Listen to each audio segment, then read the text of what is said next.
Welcome back to another episode of Health Hacks as I continue sharing key nutrients and signs of whether your levels are too high or too low. And today I am talking about chromium and selenium. Now, any good multivitamin is going to include both chromium and selenium.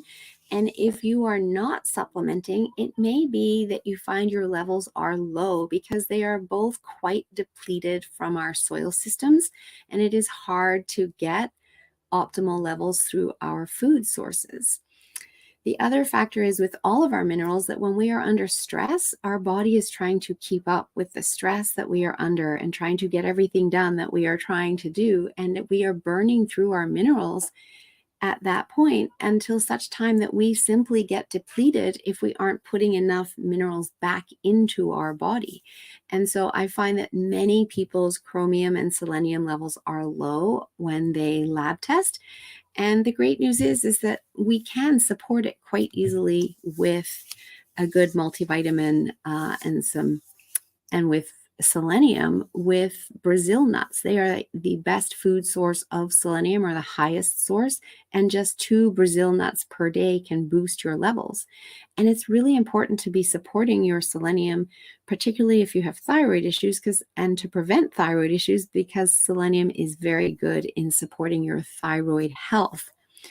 Now, if your selenium levels are high, that can be due to selenium in your well water, and they can also show up high if you're using anti-dandruff shampoos.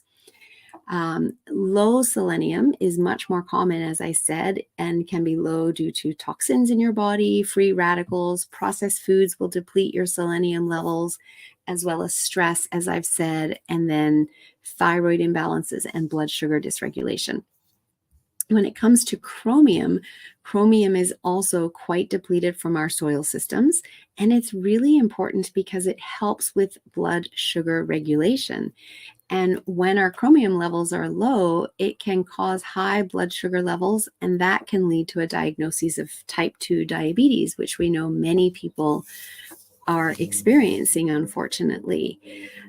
Excess iron intake can also lead to low chromium levels. And in my last episode number 433, I did talk about iron. And as I've said all along in all of my episodes, when I talk about the body, it always wants to be in balance. So more of something that you need now isn't necessarily good forever.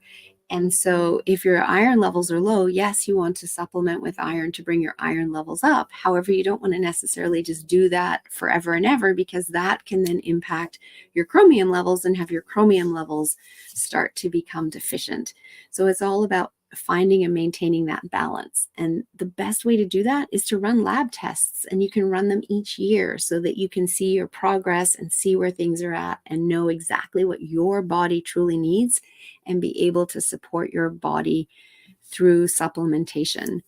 And it's also very rare to see chromium high on lab tests. And if we do, again, it's due to high levels of iron or other mineral imbalances. It is far more likely to see that it is low. So you can run a lab test. Reach out to me if you'd like to do that. If you're not taking a multivitamin, you want to get yourself a good quality multivitamin to make sure you're getting all of the vitamins, all of the minerals that your body truly needs in order to support you and the busy lifestyle that you are leading. So enjoy that. If you'd like to reach out, my email is melissa@yourguidedhealthjourney.com, and I'd be happy to have a conversation with you around your health goals and how I